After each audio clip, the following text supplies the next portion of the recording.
agree with virtually everything the previous speaker said, which is good news for you too, because I won't repeat it. And I will also make some other points. But we have strange things going on. And let's start with from the ridiculous. That we have a meeting at the White House between the newly elected mayor of New York, Zoran Mandani. And the media has all been primed to ask him embarrassing questions in front of Trump. So the media asks him, a few weeks ago, you referred to the president as a fascist.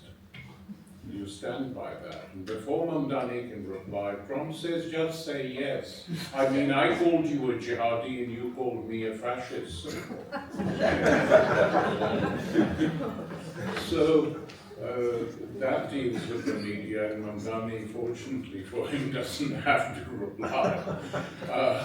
And then the second question, in the same conversation, another media person, Prime, says to Mamdani, you said that Israel was committing genocide in Palestine, and that you said that Israel and the United States were committing genocide in Palestine. Do you stand by that? And Mamdani, to his enormous credit, says, yeah, I didn't say what you just said exactly. I said the Israelis were committing genocide, and we, the United States, were supporting them. Cameras focus on Trump, who nods in agreement. I mean, all these liberal politicians in Europe who are running most of Europe have spent their last 2 years denying it's a genocide, denying the West that they're backing them fully. Starmer has lied through his teeth.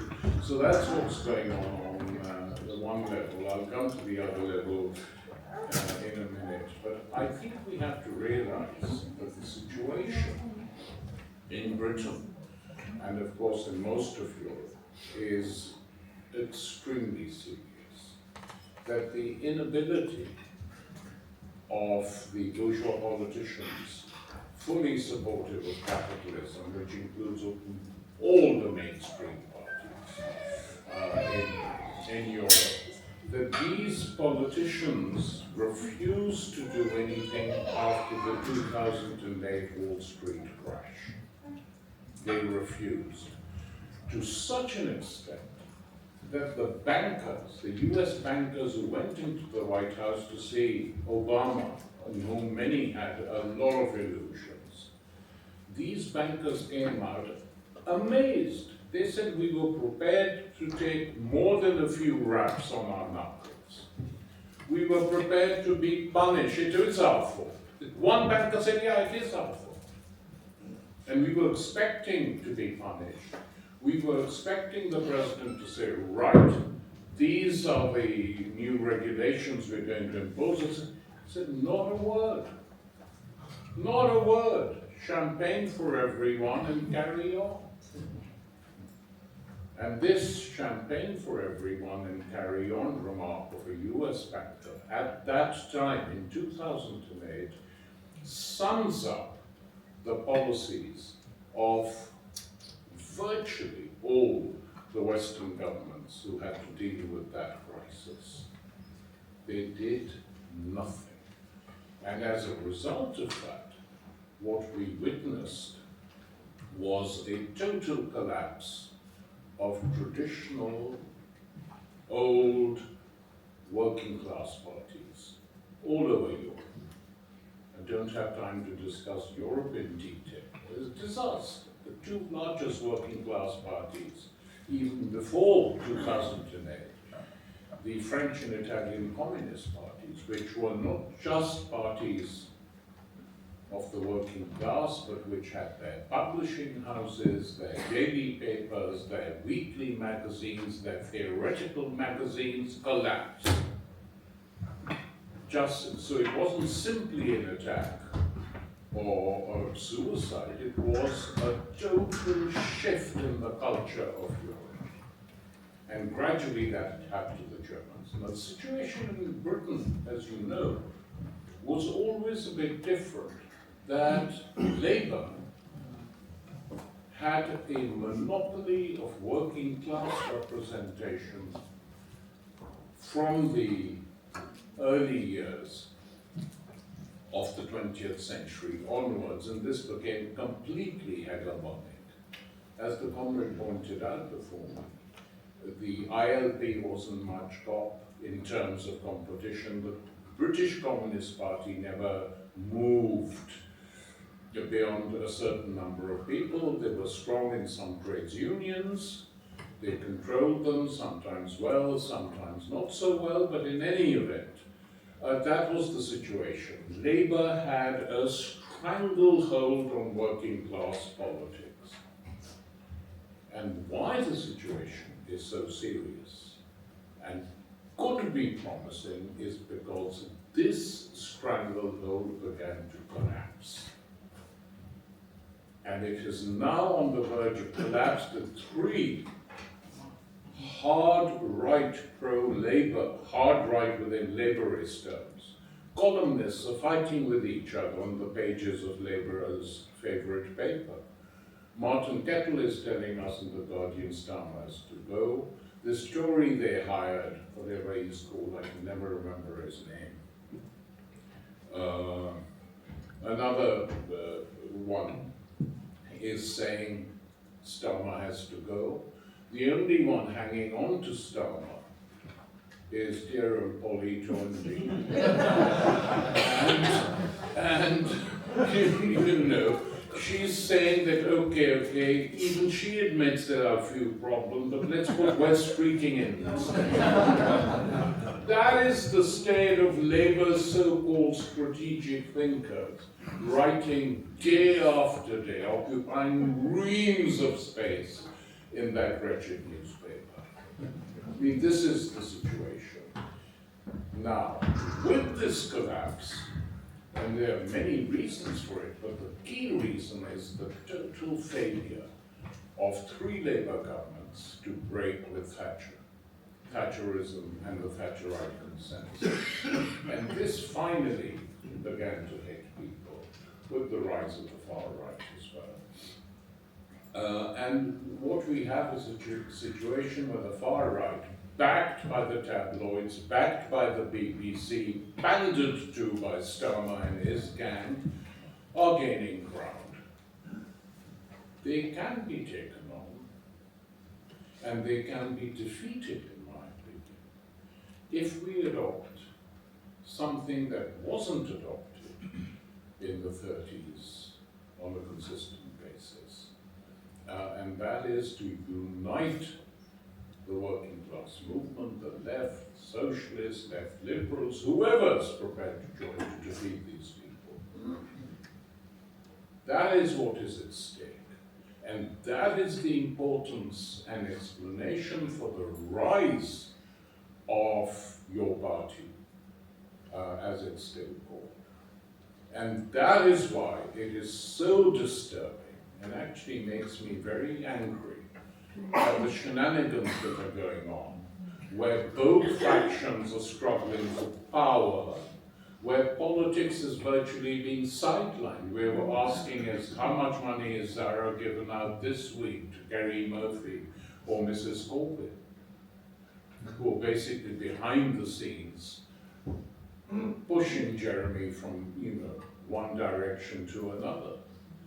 There is, ironically enough, there is absolutely no real leadership coming from the top of your party. That is the scale of the tragedy. We face it for the first time, as has been pointed out, since the last century. There is, and there still is, there may not be for too long, a real possibility to create a party of the left, whatever we call it. Now, I've been arguing that given the situation, given the political, social, cultural contexts in which we live today, the best possible responsible party should be based on 10 or 12 key points, political points, all of them political, around which we can unite as many people as we can, both inside a party and on its periphery, and which can be used to go and talk to ordinary people who are being tempted by reform. That's what we need to do. And that could be done instead of what has been happening. Also, for anyone, any organization calling itself a political party these days, you don't need to have a full program, given that effectively it's a united front of the left, or we hope so. But you need agreement on these basic points, many of which have been mentioned. But I would add to those and insist on those and fight for those. One is Tony Benn's democratization program. It is to democratize Britain and demand the abolition of the House of Lords and the monarchy.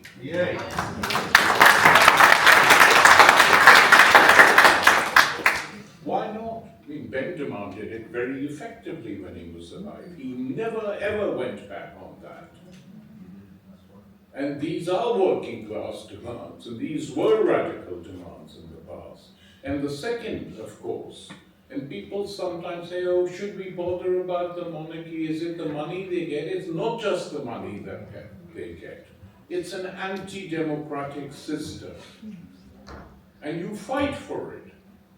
You go and say, let's have a referendum. We're not going to impose this when the media goes mad. Say, yeah, let's have a referendum. We might lose, but that's what we're going to do. Create a space in which to fight for these demands, especially on the Lords and the monarchy.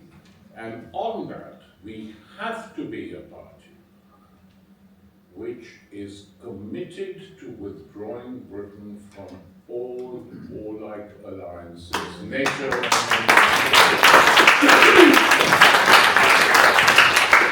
That's where the Greens are weak. They shouldn't be. I hope Zach pushes through with the party conference a demand of the Greens coming out of NATO, but I think the bulk of the leadership of the Greens refused to do so. They're not in favor of it.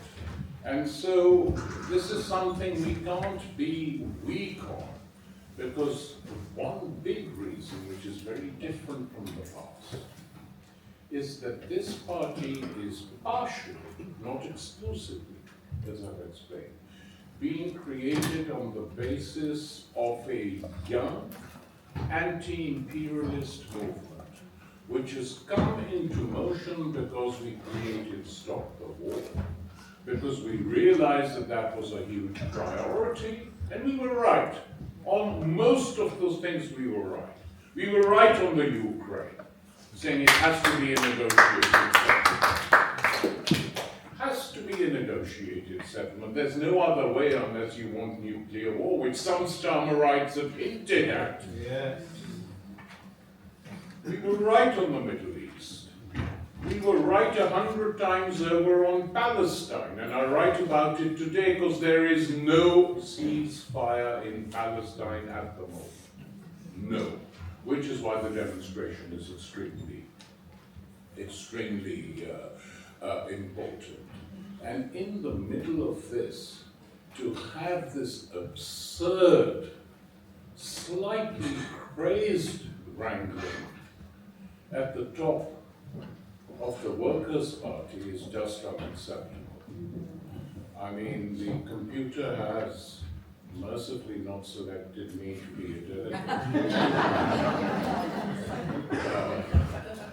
And have they selected me as well, I have this sort of awful feeling that someone might have removed that decision by the way. But never mind, it doesn't matter. The fact is there is a movement in place, there is a party taking place, conference taking place. Now, what we cannot tolerate, really, and this is a political issue now, is a situation where this wrangling goes on till February or March. And this leadership that has actually screwed up the support the party had by its ranking after 800,000 members. The result of that is that lots and lots of young people who might have joined your party and were joining it and sympathetic to it are moving towards the Greens. That's fine too, because on most questions the Greens, we can do pacts with them locally in order to take on reform and its backers. But it's not a thing which we can depend on. And I'm very strongly in favor of those delegates who from different parts of the country are going to demand and should demand that conference elects, I'm coming, don't worry, that conference elects a temporary leadership immediately, with immediate effect from this conference, to take charge of that organization, and which includes some of those who have not come, who are not leftovers from the leader of the opposition's office, or, don't have sort of stupid sectarian notions, but those who are seen by people as being involved over the last few years in various campaigns. That is the way to go forward. If we achieve that, I feel there will be something. Otherwise, I was saying to John Rees earlier, we could have a situation where the British left scores another first, splits before the conference.